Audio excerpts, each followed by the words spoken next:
महाभारत जब यह टीवी पर आया था तो इसने तहलका मचा दिया था टीवी जगत के अंदर। इससे ज्यादा हिट और पॉपुलर कोई सीरियल नहीं रहा।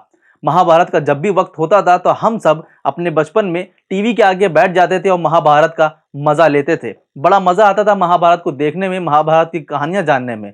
लेकिन ये क्या हम जानते हैं कि यह महाभारत लिखी किसने? ये हम सबको पता है कि बी.आर. चोपड़ा ने महाभारत बनाई थी, मगर इसके लेखक कौन थे और क्यों उनको गालियां पड़ी थी जब उन्होंने महाभारत की कहानी लिखी थी? दिग्विजय सिंह ने ट्वीट किए और बताया। चलिए आपको भी बताते हैं। नमस्कार, अस्सलाम वालेकुम, मेरा नाम है नदीम खान और आप देखना शुरू कर चुके हैं देसी बातें सिर्फ इंडियन पत्रिका पर। हर दौर में ऐसे लोग रहे हैं जो नफरत फैलाने का काम करते थे। जब महाभारत आई थी तो उसके लेखक को भी कुछ इसी तरीके से भद्दे भद्दे कमेंट्स किए गए थे, या यूं कहें उस दौर में जो चिट्ठियां चलती थी तो चिट्ठियों के दौर में गालियां लिख की जाती थी। आजकल तो सोशल मीडिया का दौर है, कमेंट कर दिया, आपको जो मर्जी आए वो बोल दिया। उस दौर में चिट्ठियां होती थी।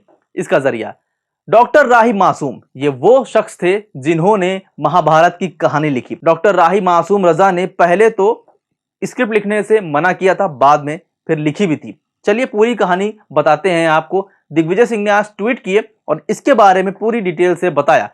उन्होंने अपने ट्वीट में लिखा कि डॉक्टर राही मासूम रजा को बी.आर. चोपड़ा ने महाभारत टीवी सीरियल की स्क्रिप्ट लिखने को कहा तो पहले तो राही मासूम रजा ने इनकार कर दिया था, पर दूसरे दिन खबर न्यूज़पेपर में छप गई, जिसके बाद हजारों लोगों ने चोपड़ा को खत लिखा और कहा कि मुसलमान ही मिला था महाभारत लिखवाने के लिए।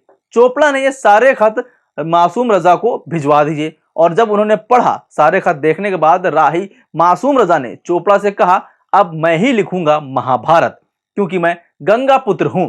राही मासूम रजा ने जब टीवी सीरियल महाभारत लिखा तो उनके घर खतों का अंबार लग गया। लोगों ने खूब तारीफ की, दुआएं दी। इतने खत आए कि खतों का गट्ठर बन गया। लेकिन बहुत एक छोटा सा गट्ठर उनकी मेज के किनारे सब खतों से अलग पड़ा हुआ था। आपको बता दें ये वो खत थे जब बी.आर. चोपड़ा ने भेजे थे, जिसमें गालियां लिखी हुई थी। बहुत सारे ऐसे लोग थे उस वक्त भी, उस चिट्ठियों में भेजने वाले, जो गालियां दे रहे थे महाभारत लिखने के बाद भी। जब किसी ने पूछा उनसे तो जवाब मिला कि ये वो खत हैं जिनमें मुझे गालियां लिखी गई हैं। कुछ हिंदू इस बात से नाराज हैं कि तुम्हारी हिम्मत कैसे हो गई मुसलमान होकर महाभारत लिखने की, और कुछ मुसलमान इसलिए नाराज हैं कि तुमने हिंदुओं की किताब क्यों लिखी। लेकिन राही साहब का मानना था कि ये छोटी गड्डी दरअसल मुझे हौसला देती है कि मुल्क में लोग कितने कम हैं जो नफरत फैलाते हैं। आज नफरत फैलाने वालों की गड्डी भी हमारे प्यार मोहब्बत से बड़े गट्ठर के आगे बहुत छोटी है। लेकिन हम नफरत फैलाने वाले लोगों की मोहब्बत के रास्ते पर लाने के लिए निडर प्रयास करते रहेंगे। कठिन है लेकिन असंभव नहीं, अतः जीत मोहब्बत की, भाईचारे की होगी। ये बात सही है कि नफरत फैलाने वालों की जो संख्या है, जो गिनती है, वो बहुत कम है। भला ही हमें आज हर तरफ नफरत सी फैली दिखती है, हमें ऐसा लगता है कि हर तरफ से बस निगेटिव चीजें आ रही हैं, हर तरफ से नफरत फैलाई जा रही है, लेकिन ऐसा नहीं है। जब हम अपनी नजरें उठा के देखते हैं तो बहुत सारे ऐसे एग्जाम्पल आते हैं रोज सामने, जहां पर भाईचारे और मोहब्बत की सच्ची तस्वीरें आती हैं, क्योंकि यही हिंदुस्तान है, यही भारत है। लेकिन नफरत फैलाने वाले चाहे जितने भी पैर पसार लें, एक ना एक दिन मोहब्बत की जीत जरूर होती है। इसीलिए किसी तरह के प्रोपेगेंडा में ना फंसे, आपसी भाईचारों को मत खराब करें।